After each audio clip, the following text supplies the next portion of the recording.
my chief researcher and also in charge of national security and global wars and everything else that we have to look at.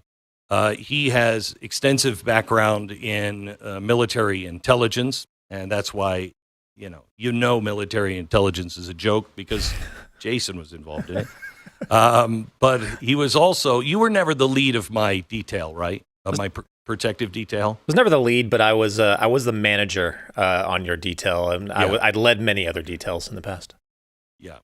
So the reason why I'm still alive today is Jason was not in charge of the detail. But that's good. That's good. Yeah. I will tell you that we have had many dealings with Secret Service, and without getting into any of the details, but I would be willing to testify on it. The Secret Service is, in my view, inept. There's nothing against the agents or anything. I think that the people who run it, they rely on money and technology, and they just don't think. And we have seen things that could get people killed, quite honestly. We've experienced it with the Secret Service ourselves. And I've been warning about this for a very, very long time. Now, Jason, you have actually planned events like this with the Secret Service. You have been with major politicians and done major events, not only with me, but with others, and worked side by side with the Secret Service. How could this have happened? I'm glad you had me on today, Glenn, because I saw a lot of speculation. I think it's important to understand how these things happen. Like, how did we get to where we got to on Saturday? And I just want to briefly run down. I'm going to reveal a few tricks of the trade here. I think it's good for crazy people and potential attackers to know this as well, to know how difficult it is. It should be almost impossible to pull off what happened on Saturday. But as you know, Glenn, you've seen this work. An advanced team is always sent out. And this is copied from the Secret Service level all the way down to the governor's protection details, all the way to public officials or personalities like yourself. But an advanced team would go out. The Secret Service would go out weeks in advance. They'd go out and they would set up a multi-tiered security plan. So basically, like, let's say you see a president on a rope line and he's shaking hands and, patting people on the back. That's political smoke and mirrors. Those are not people that just randomly showed up. Those are friends, family, highly trusted people that have been vetted.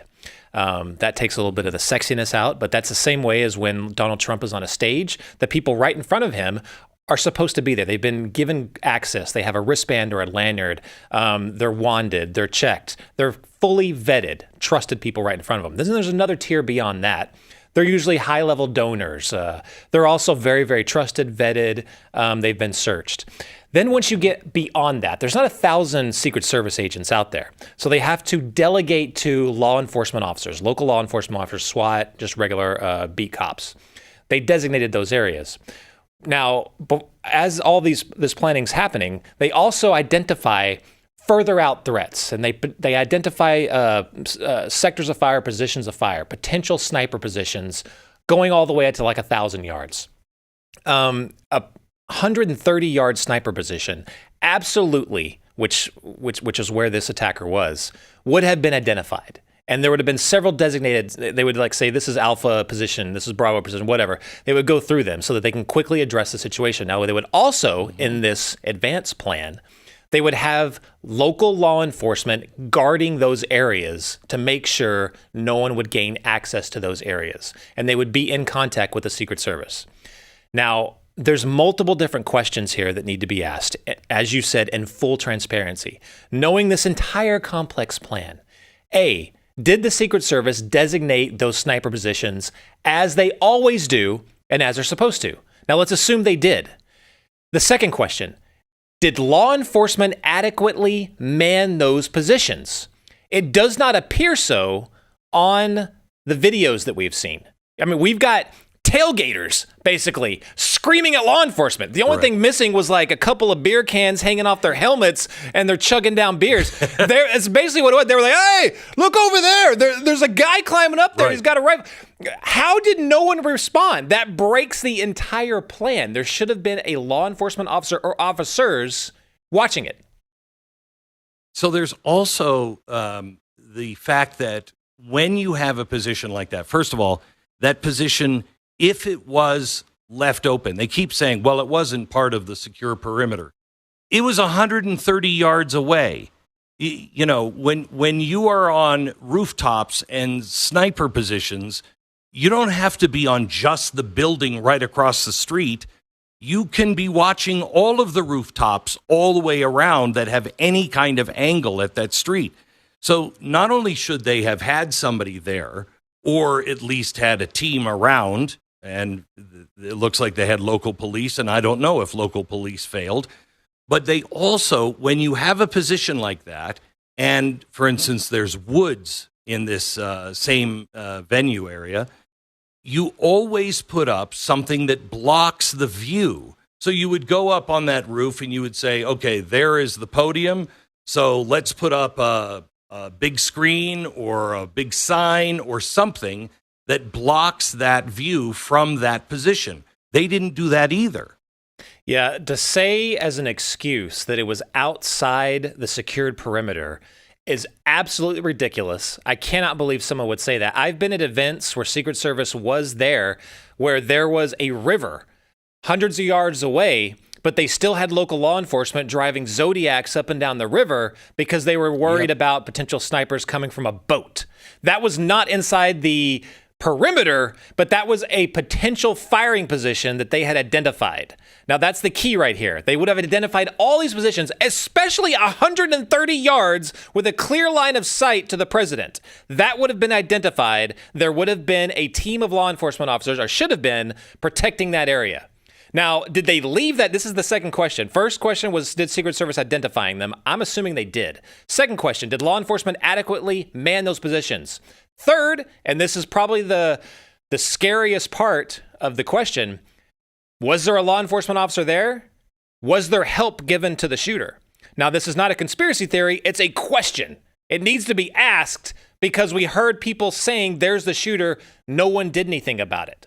So look, this has to be done in full transparency. Can you imagine, Glenn, in the JFK assassination, all these weird things that happened, right? You have, let's just say during the JFK assassination, there were cell phones and camera phones. And they're like, again, with their beers and their helmets going, look at that. And they're filming the grassy knoll. And they're like, hey, officer, there's guys in the grassy knoll. They have fedoras on, and they have sniper rifles. Yeah. And they're about to shoot. Like, can you imagine if we had all of this evidence? What would the conspiracy theories be like then? This is what we have right now. We need to ask these questions. It's very, very rational to do so. So we're about to have Dallas Alexander on. Do you know who he is?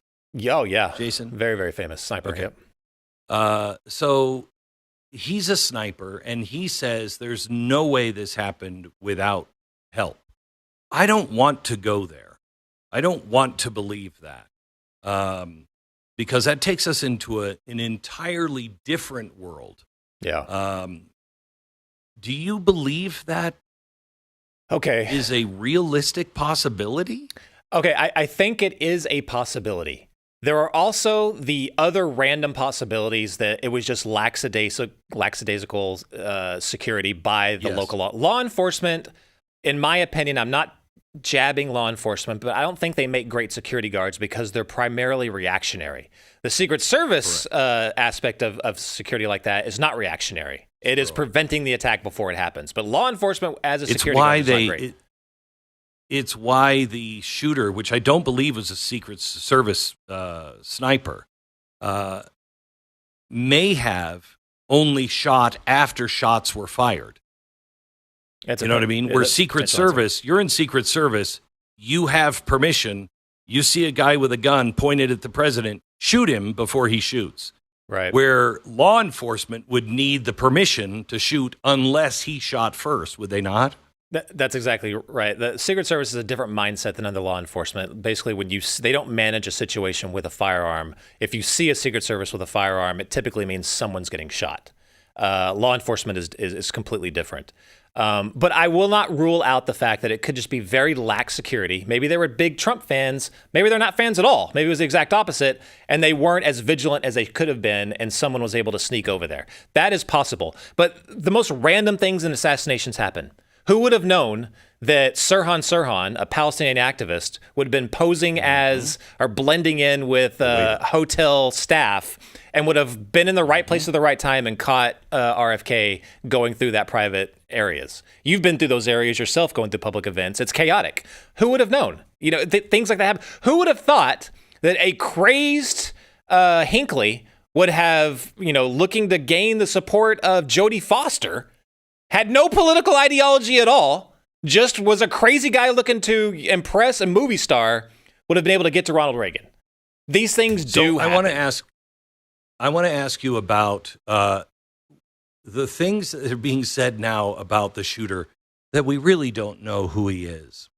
I don't believe that for a second. Okay. Yeah. If so, what the hell is the CIA and NSA doing with all of the eavesdropping on all of our communication? Yeah. I don't believe that at all. And this ruse, this lie that, well, we just don't know. We don't know anything about him. We don't. It smells of the Nashville shooter. Now, it's still early, but if they don't come out with the full detail on this guy, they're going to lose all credibility. And then where are we?